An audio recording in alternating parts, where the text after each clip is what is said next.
compañera Tata Gallone de Bahía Blanca, a la compañera Betiana Oreja, que ella es docente universitaria y también son docentes en Sarmiento, también en General Sarmiento, y Andrés Machuca, aquí de La Matanza. Así que, bueno, arrancamos con el orden así, ¿cómo era? ¿Se arreglaron? ¿Cómo era? No. Betiana, arranca. Betania, ¿ves?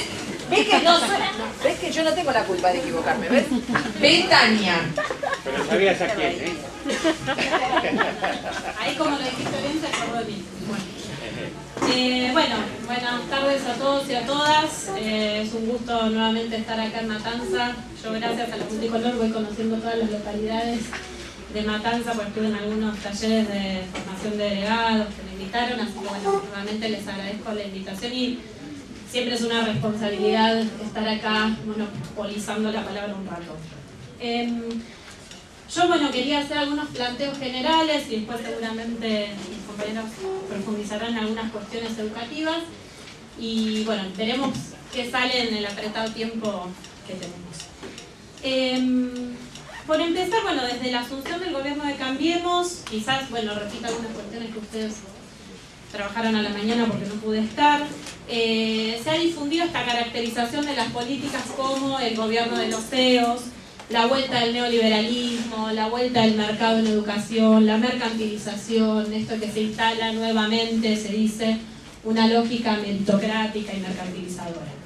Y se lo opone al discurso que fue la retórica empleada por el kirchnerismo en relación a los derechos, la inclusión y una supuesta recuperación del Estado en educación. No voy a discutir acá estas cuestiones, bueno, por falta de tiempo y porque en realidad, bueno, con los ejemplos de los CRA y los CAC vemos que la precarización y una cantidad de políticas no son una novedad de este gobierno. Sí decir, explicitar algunas cuestiones que creo que son centrales para poder avanzar en la comprensión de las políticas educacionales, sea el momento histórico que sea. Una es que es imposible en el modo de producción capitalista separar Estado de mercado. O sea que el mercado no volvió porque nunca se fue. Tampoco es posible, desde nuestro punto de vista, abstraer a la educación, abstraer los procesos educativos del conjunto de las relaciones sociales. Creemos que es equivocado pensar, y es algo que es muy común en el ámbito de la educación, pensar que la educación es una esfera autónoma, que se puede pensar separado de una otra esfera que sería lo político y otra esfera que sería lo económico. La realidad y el estudio minucioso de Marx en el Capital nos muestra que las relaciones sociales en el capitalismo lo que buscan es, el proceso de acumulación busca valorizar el capital de forma permanente y la educación no está separada de esto. No podemos pensar que la educación está separada de esto ni en este gobierno, ni en el anterior, ni en el origen del sistema educativo. Justamente los sistemas educativos surgen en el modo de producción capitalista y tienen un impulso muy fuerte para formar la fuerza de trabajo. Justamente en los profesorados se nos intenta convencer en nuestra formación todo lo posible de que no, que nosotros formamos ciudadanos. Sin embargo, nosotros lo que tenemos delante es a la clase trabajadora en su más sentida amplitud.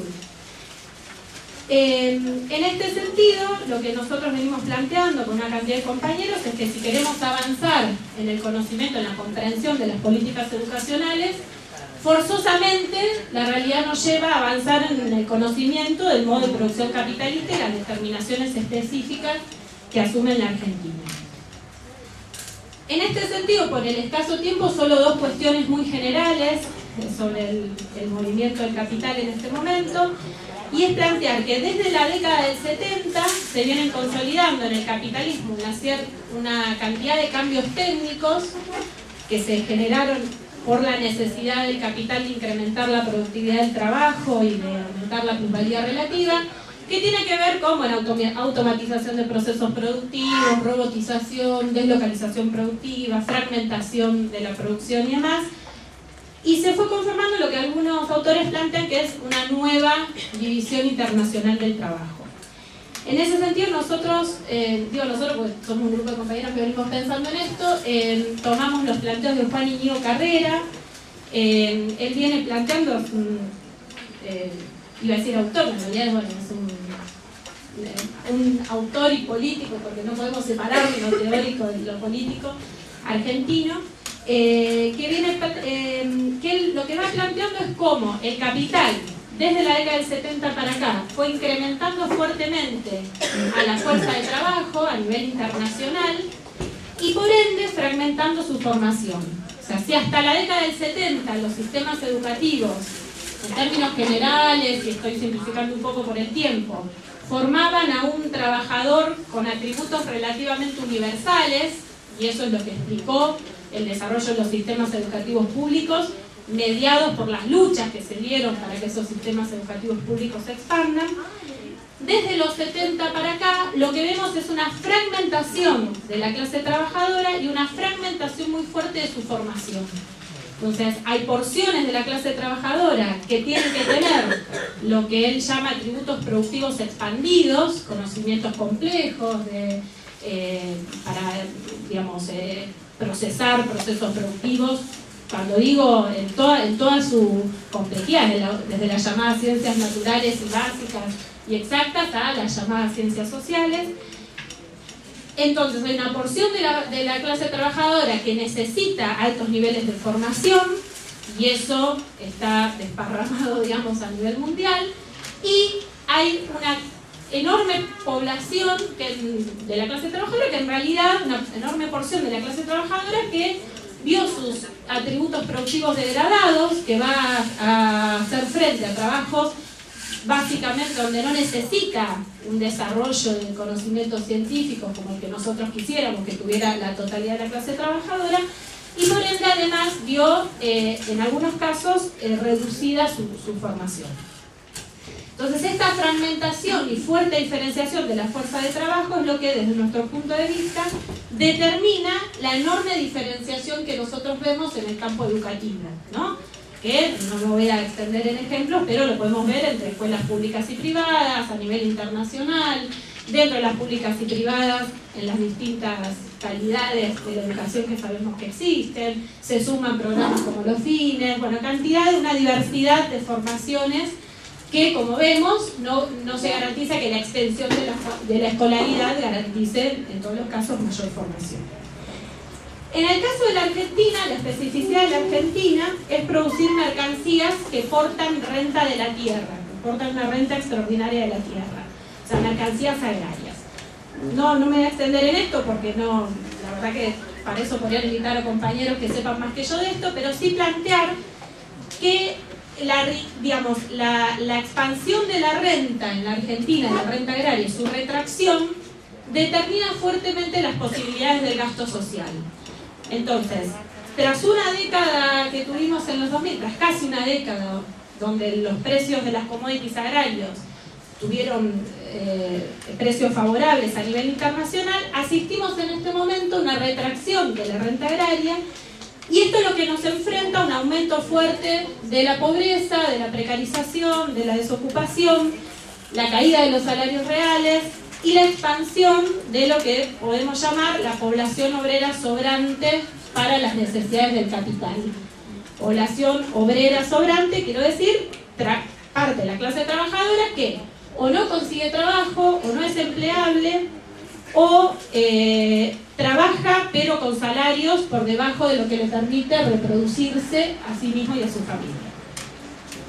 En este sentido, lo que nosotros sostenemos es que el macrismo personifica las necesidades del capital que en la Argentina tiene en este momento de abaratar salarios, fragmentar aún más a la clase trabajadora de lo que ya estamos y mejorar la eficiencia del gasto social. Digamos que el macrismo es el personal político que viene a personificar esta necesidad del capital, y la elección del otro día muestra de alguna manera esto. Entonces, todas las medidas de política educacional que vemos que se van desplegando, desde nuestro punto de vista, se explican por estas determinaciones más generales que acabo de plantear. Entonces, por un lado, y ahí me refiero quizás, después compañeros seguramente ampliarán en esto, aparece la evaluación y las pruebas estandarizadas, ¿no? Sabemos que esta es una política central del macrismo, no es una novedad en la Argentina, hay evaluaciones estandarizadas, bueno, ustedes ya lo trabajaron el año pasado con el operativo Aprender, Pero sí vemos, no es una novedad ni en la Argentina ni a nivel internacional, las pruebas estandarizadas surgen en la década del 60, no surgen en América Latina, surgen en Estados Unidos. Estados Unidos se propone evaluarse a sí mismo a sus trabajadores, surgen en los países europeos. Digo eso para pensar algunos argumentos que nosotros planteamos de imperialismo. Bueno, Estados Unidos se evalúa a sí mismo. Si uno entra a la Agencia Nacional de Evaluación de los Aprendizajes de Estados Unidos, se puede ver cómo esa agencia clasifica, según los resultados de aprendizaje, los conocimientos de los trabajadores norteamericanos. Entonces, es muy interesante verlo porque ellos lo clasifican, por ejemplo, entre género, mujeres y varones, lo que dicen etnia, pues aparecen los asiáticos, los afroamericanos, los latinos, y según un nivel socioeconómico. Entonces un capitalista puede entrar a la agencia, a la página de la agencia y encontrar que en tal estado de Estados Unidos las mujeres asiáticas de, qué sé yo, de clase media, no me acuerdo cómo está estandarizado el nivel socioeconómico, son las que tienen los mejores conocimientos de matemáticas. ¿Sí? O sea, nosotros lo que planteamos es que las pruebas, a ver, ¿qué cosas el año pasado fuimos discutiendo los quienes nos opusimos al operativo Aprender y demás? Nosotros vimos que algunas críticas se quedaron muy centradas en los aspectos metodológicos, ¿no? Que es un multiple choice, que se va a vaciar de contenidos la escuela, que lo van a tomar empresas y entonces avanzamos en la mercantilización. Nosotros decimos sí, es verdad todo eso. Ahora, ¿cuál es la determinación general? Podríamos discutir igual si todo eso es verdad, porque podemos discutir sobre los múltiples choice, podemos discutir si las pruebas van a vaciar de contenido la escuela, cuando en realidad ya está bastante vaciada, y además podríamos discutir si es vaciado. Hay algo que sí se enseña en la escuela, hay una cantidad de cosas que los chicos aprenden, quizás no es lo que nosotros quisiéramos, pero sí hay contenidos en la escuela. Entonces nosotros lo que planteamos es, bueno, ¿por qué aparecen las pruebas estandarizadas a nivel internacional en la década del 60 y se van incrementando fuertemente a medida que avanzan las décadas y desde el 90 para acá? Y nosotros lo que vemos es que eso acompaña de alguna manera al proceso de fragmentación de la clase trabajadora a la que me refería previamente. Es un sistema educativo a nivel internacional donde las tasas de escolarización ya no nos dicen mucho. Antes la UNESCO, la década del 60, y aún hoy, clasifica a la población según primario completo, primario incompleto, secundario. Bueno, el nivel de segmentación y de diferenciación de los sistemas educativos en la Argentina y en el mundo ya no nos dice nada de qué es tener un secundario completo, porque significa cosas muy distintas en distintos lugares del mapa. Entonces ahí vemos que el mismo capital que segmenta a la clase trabajadora y a su formación necesita identificar a nivel global dónde está la fuerza de trabajo más formada y menos formada, con el objetivo de abaratar salarios toda vez que sea posible, ¿sí? Nosotros lo que venimos planteando es que esa es la determinación principal de por qué surgen las pruebas estandarizadas de aprendizaje. Entonces hay el operativo Aprender, si bien no fue una novedad en la Argentina, sí su difusión y su masividad, responde a la necesidad de avanzar en la clasificación de la fuerza de trabajo para bajar los salarios toda vez que sea posible. De la mano de esta clasificación, nos parece que vienen también este concepto de trayectorias que se fue difundiendo tanto en el sistema educativo ya desde el kirchnerismo, que creemos que es la forma ideológica que da sustento a la fragmentación ya a nivel individual, ¿no? O sea, lo que se plantea, bueno, cada chico, cada alumno tiene que hacer su propia trayectoria, su propio camino, hay múltiples formas de aprender y los docentes tenemos que dar respuesta a eso como podemos, sin modificar las condiciones de trabajo, sin modificar la cantidad de alumnos por curso y demás. En ese sentido nos parece que este concepto de trayectoria que se mostró desde el llamado progresismo, muestra, o sea, expresa esa fragmentación ya a escala individual, cada uno aprende, bueno, con todo esto que acabamos de decir, y responde a esta necesidad que se va planteando de flexibilizar la organización de la escuela, ¿no?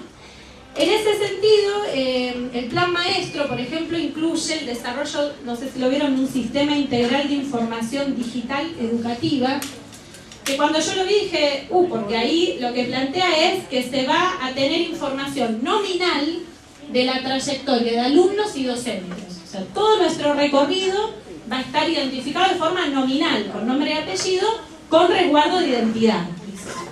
Ahora, cuando uno ve las resoluciones y de dónde surge ese sistema nominal, se crea en 2011 por una resolución del Consejo Federal de Educación y luego se estipula en toda su línea de acción con una resolución del Ministerio en 2012. Entonces esto ya está creado. Por otro lado, bueno, no me extiendo en esto, por los pocos minutos que quedan, el plan maestro claramente implica una reforma laboral para la docencia. Tenemos un combo que incluye evaluación docente para avanzar hacia el pago por mérito y la fragmentación salarial, ampliación de la edad jubilatoria, ataque a la herramienta sindical, bueno, no tengo, todos lo vemos, una retórica basada en que la docencia tiene que, una retórica que ahora incluye como conceptos centrales a la vocación, la innovación, el liderazgo, el coaching. No sé si están al tanto que en la provincia de Buenos Aires la Dirección General de Escuelas está organizando un concurso para directivos, un concurso de innovación, ¿sí? Y ahí una de las cuestiones es pongan así innovación y concurso de directores al jurado que va a evaluar si los directores pueden gestionar la innovación y gestionar el conflicto. Es otra de las cuestiones que va a evaluar. Y el pasaje de un docente que está presente, esto en el plan maestro. Bueno, el plan maestro, vieron que está esa frase que ya todo el mundo está citando, que dice, una vez despejadas las variables socioeconómicas, la variable principal, la calidad de los aprendizajes depende mayoritariamente de sus docentes. Dice, un estudiante será tan bueno como es su docente. O sea, una fuerte responsabilización por los resultados en los docentes. En otras charlas ya dijimos, bueno, que alguien nos diga cómo se despejan las variables socioeconómicas, porque eso en realidad es imposible. Y un pasaje hacia un docente, que si ahora vamos a ver un video sobre la reforma en media de Ciudad de Buenos Aires, se ve muy claramente. Un docente que en realidad tiene que ser un tutor que acompañe estas múltiples trayectorias. En la reforma de media de ciudad se está planteando que tiene que haber el 30% del tiempo del aula dedicado a enseñar de forma como estamos acostumbrados y un 70% del tiempo los docentes tenemos que acompañar los múltiples aprendizajes que van a hacer los chicos a través de aplicaciones. Se habla de gamificación de la enseñanza, los chicos van a ir pasando por niveles y uno es una especie de tutor que está ahí acompañando de esa manera. Sí. Ahora lo vamos a ver. Sí, por eso vamos a meter. Bueno, ya para ir cerrando, como otras medidas que aparecen en relación a los profesorados y a la docencia, aparece nuevamente la propuesta de que los institutos de formación docente acrediten, pasen por procesos de acreditación y cumplan con ciertos criterios estándares. El proyecto, hay un proyecto que creo que algunos conocen, que es el proyecto del senador Aguilar.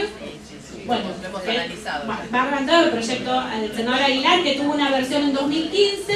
Hay algunos compañeros de la Celeste que dicen que es distinta a la del 2017, pero yo la comparé renglón por renglón. Tiene algunos matices, pero básicamente la misma propuesta, que es que los institutos pasen por procesos de acreditación. De eso pasamos al sistema de reconocimiento académico de la educación superior. Eso no sé si están al tanto, es un sistema que plantea que los estudiantes universitarios y de terciarios podrán tener múltiples trayectorias flexibles por instituciones con créditos. O sea, uno ya no va a tener que pedir equivalencias de una institución a otra, sino que va a haber créditos estandarizados en todas las instituciones, públicas y privadas. Para eso, las instituciones, ya voy terminando, tanto los profesorados como las universidades tienen que pasar por procesos de evaluación y acreditación. Lo que implica, además, ir hacia una eficiencia del gasto social, del gasto educativo, ¿no? Porque, bueno, si uno no, digamos, los créditos implicarían, según el gobierno, bajar las tasas de demora en el desarrollo del cursado de las carreras universitarias. Bueno, para ir cerrando, dos cositas más y cierro. Nosotros asistimos en la Argentina, como decía al comienzo, a la expansión de la población obrera sobrante. El macrismo tiene respuesta para eso, como lo tuvo también el kirchnerismo. La asignación universal, todos los programas sociales no fueron un invento nacional, estuvieron desarrollados en América Latina en distintos países porque son una necesidad del capital para responder de forma fragmentaria y muy acotada a las necesidades de esa población.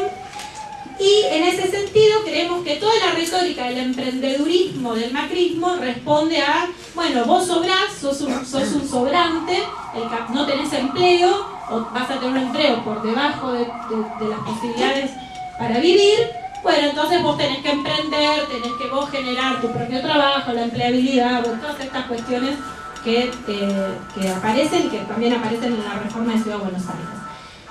En este sentido, contarles que la provincia de Buenos Aires creó la Unidad de Coordinación para el Desarrollo del Capital Mental el año pasado.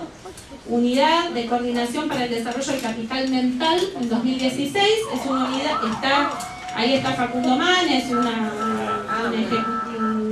consejo ejecutivo o consultivo de profesionales que va a ver cómo estimular desde las distintas políticas de la provincia de Buenos Aires los recursos de los pobres, digamos, no lo dice así, pero más o menos dice los recursos, ¿qué es el capital mental?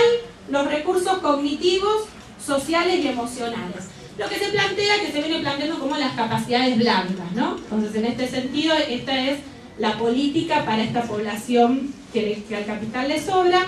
Cuando uno ve el listado de políticas que esta unidad considera que promueven el capital mental, dentro de la Dirección General de Cultura y Educación hay una política que dice que ya está creada, que es el control del ausentismo y del trabajo docente, y que ya está creado el sistema, que se creó el sistema el año pasado. Yo estuve googleando y no encontré más que el nombre, pero esto, o sea, el capital mental se estimularía, según ellos, controlando el trabajo de los docentes.